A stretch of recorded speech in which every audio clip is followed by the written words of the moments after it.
Assalamualaikum, hello to madam and my fellow friend. My name is Nur Atika binti Muhammad Noor. Metric number is 10 TPM 21F1053. I will present about 5 reasons why employees join trade union. My first point is not satisfied with management. Employee satisfaction involves wages, salary, benefit and employee compensation. Additionally, the benefit of being a union member have many advantages over non-members. This is because whether the company want to reduce the cost of expenses or abuse the rank by using the company money for their interest. For example, based on the article, Collector critiques the system for allowing and even encouraging the depreciation of wages to the employees. If management decides to not give salary as in the working contract, employees need to report to the union about the management.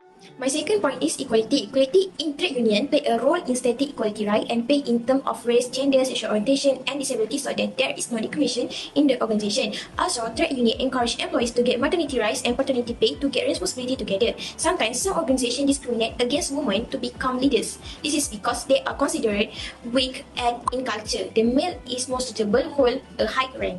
Instance, based on the article, Collector critique the system for allowing and even encouraging the exploitation of workers. If employers discriminate against employees, especially women who want to birth, but management does not give maternity leave, they can claim to the trade union about the exploitation. The third point is protection. The union defends worker rights and justice if employers treat workers with prejudice and bias against other workers. Union representative will negotiate with management if an employee is unhappy at work or is treated poorly despite the employee's good performance. For example, based on the article, Collector critiques the system for allowing and even encouraging the separation of workers' rights. If an employee was bullied or treated badly for completing a task given in a short period by the head of the union, therefore employees they are satisfied with the way they are treated, unlike colleagues who are treated well, even the tasks are not completed within the stipulated time. In addition, the tasks given are not the same as the stated in the job description or job standard. The fourth point is health and safety. Union improve workplace safety and help by preventing workers from putting their life at risk as production target and saving company money. Not only that, in a trade union, you have the right to speak up and can avoid doing work that is dangerous to yourself and your head without losing your job or being fired by your employer. Article ensuring the quality of the protection of workers' rights in Malaysia. If employees are injured because the company does not provide hazard and danger sign at the workplace, the employee can make a complaint to the trade union because the management did not provide sign and did not follow as written in the health and safety policy, such as providing hazard sign in danger areas that contribute to accident during operation to the employees. Lastly, is communication. In trade union, communication become one of the things for employees to express their dissatisfaction and opinion to their superiors without thinking of the punishment imposed on the employees. This, for example, based on the article, workers' ability to deal with employees on an even keel. If an employee works in a company that prohibits employee from, therefore, employees must decide to join a trade union so that they can communicate with the management through the trade union about what they want to discuss face to face. Thank you, that's all from me. I will pass to the next presenter.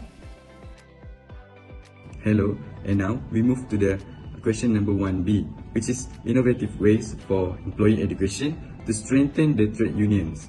First of all, my name is Muhammad Nazmi bin Muhammad Nazri. My metric number is 10 DPM 21F1055. Okay, now we start with trade union. Trade unions means it is an association of workers who group together to protect their interests. According to Trade Union Act 1959, it is an association or combination of employers and workers in Malaysia. And the innovative ways, number 1 is trade union can conduct an interactive workshop or simulation. Workshop can be conducted to help employees understand the true meaning of their collective bargaining. And collective bargaining means it is the process of the trade union negotiate with the employers about the term and condition of the employment. For example, the trade union bargaining with the employer about the work policy for the employees. This approach can make the employees more confident with the trade union. And for the next innovative ways is the trade union need to convince the worker that their safety and health will be secure if they join the trade union. A safe and healthy workplace is important for the workers. Employees will be attracted if the trade unions play their role actively in securing their worker safety and health, so that they will be more comfortable with the trade unions and they will not be afraid of their job risks. The number 3 is trade union must tell the employees that they can get fair compensation. Employees usually not satisfied with the management, especially in the payment of wages and compensation. So the trade unions is the best place to complain and get justice for this matter. The trade unions must convince the workers that the association have the power to speak for their behalf. And number 4, solidarity support can be demonstrated by the trade union for the members to foster union membership. They need to let the members be able to share experiences, advices and resources. For example, in case there are internal conflicts in the organization, this solidarity encourages members to seek negotiation and promoting a harmony environment. And the last innovative ways is trade union need to insist the member that they have the voice in decision making. By joining the trade union, employees got the right to speak for their decision making. This democratic process allows members to participate in shaping workplace policies and practices. For example, workers have their own right to speak their opinion regarding the matters that oppress them in the organization, and trade unions will voice it out on their behalf. Assalamualaikum Puan and my fellow friends. My name is Nurhanisa Azam, practice number 10DPM 21F1020. So now, I will present about elaborate 5 ways to make collective bargaining effective. Firstly, provide the training programmer in collective bargaining. Collective bargaining is most effective when carried out by skilled and knowledgeable negotiators. They need to be familiar with the subject on the agenda, possess negotiation skill, and understand the framework within which collective bargaining is taking place. Some of this is developed with experience. Trade unions and employers' organizations have the primary responsibility for ensuring that their negotiators receive the necessary training. The programmer focuses on strengthening the knowledge and developing the negotiation skills of trade union leaders at all unions levels. Secondly, extending the applicability of collective agreements. One of the advantages of regulating terms and conditions of work through collective agreements is that they have been negotiated by mandate representative of employers and workers' organizations. This declaration of general applicability extends the coverage of collective agreements beyond the signatory organizations to all enterprise and workers.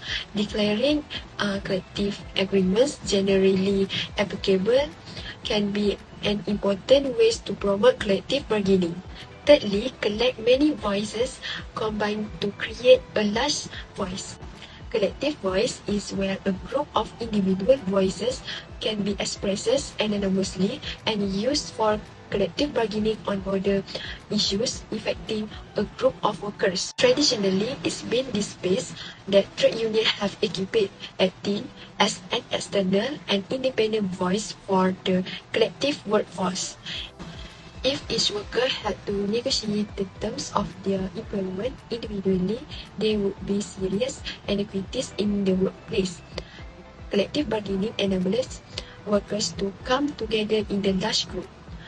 This can help create one largest voice that can be effectively negotiated for a more favorable outcome. Fourthly, encourage collective cooperation. Through collective bargaining, workers tend to receive a greater share of productivity gains as wages. This can in turn promote cooperation and increase productivity, the enterprise, and contribute the higher demand in the economy. Most jurisdictions require workers and employers to negotiate in good faith. This means both sides must find a path forward that can help benefit both. For workers, this may mean a fair wage. For employers, it may mean consistent productivity. Cooperation can help ease tension between workers and employers. Find room for change in collective bargaining. While a collective bargaining agreement is a binding contract, it is not put in place for a lifetime. If you did not get the deal you wanted, you could renegotiate the terms when your collective bargaining agreement expired. Depending on the language of your agreements, you may even be able to modify some terms before the agreement expired. In addition, increases in different forms of non-standard employment in a number of countries pose a challenge to collective bargaining, as non-standard workers are underrepresented by trade unions. That's all from me. Thank you.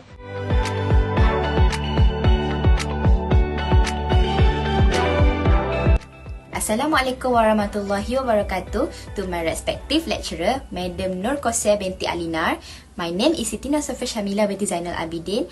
My matric number is 10 DPM 20F2500 and I am from DPM 5B. Today, I will present about case study 2, chapter 7, Industrial Relation. Question 2A. Based on the news above, is it legal for the employees to picket? My answer is yes, it is legal for the employees to picket if the intervention of third party is not able to resolve the impasse. Trade unions take this action to inform the public about the dispute between the union and the employer and actively encourage people not to engage with them. According to article, members of the National Union of Bank Employees (NUBE) and HSBC employees picket for this following reason. First, outsourcing concerns. Members demonstrated against the outsourcing of jobs to outside parties that concerning their job conditions and job security. Second, voluntary separation scheme (VSS) during the COVID-19. Dissatisfaction from the workers that forced to be participate in voluntary separation scheme (VSS) during the COVID-19 pandemic, which heightened concern about the possible job losses. Third, failure to fulfill necessary labour needs. Grievance include an apparent failure to fulfill necessary labour needs, reflecting larger concern about workforce well-being. And fourth, delays in problem resolution. The employer avoiding and delaying resolution of workers' complaints. Assalamualaikum and hello, my name is Hanis Atira binti Muhammad Zaki. My matric number is DPM 21F1047 and I'm from the group 7 in DPM 5B. And now I will present about 5 rules they need to know before picketing against their company. First is local regulations or labor law guidelines. Picketing is a type of change that is often implemented by workers. According to Article 40 of the Industrial Relations Act 1967, one or more employees should work from home or in a safe and secure workspace to meet the goal of earning or paying wages and determining which employees should work or not work depending on the company's performance. However, this picketing should be done without doing things that could threaten the superiors. For example, new members are not allowed to block the entrance to HSBC company workplace. Second is public order. During picketing, members who want to picket must comply with public order laws so as not to disturb unrelated parties from getting involved in the jam. This includes avoiding actions that may compromise security. For example, members of NUB are not allowed to obstruct or disturb outside the HSBC company so as not to disturb the public to do their own activities. Third is written notice. Written notification is one of the conditions that are often required before carrying out a picket in some laws. This written notification provides the authorities and other related parties with prior notification about the picket plan. This notification provides information to other related parties about the picket implementation plan. The purpose is to create an avoidance potential conflict and provide an opportunity for related parties to respond or take certain measures. Fourth is know the consequences and punishment before picketing.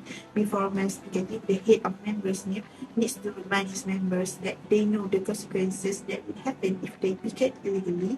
Actions may be taken, as in sections 40, bracket 3 of the Industrial Relations Act 1967, which says that any member who commits an offence while picketing will be subject to punishment such as imprisonment for a period not exceeding 1 year or a fine not exceeding 1,000 Malaysian ringgit or both.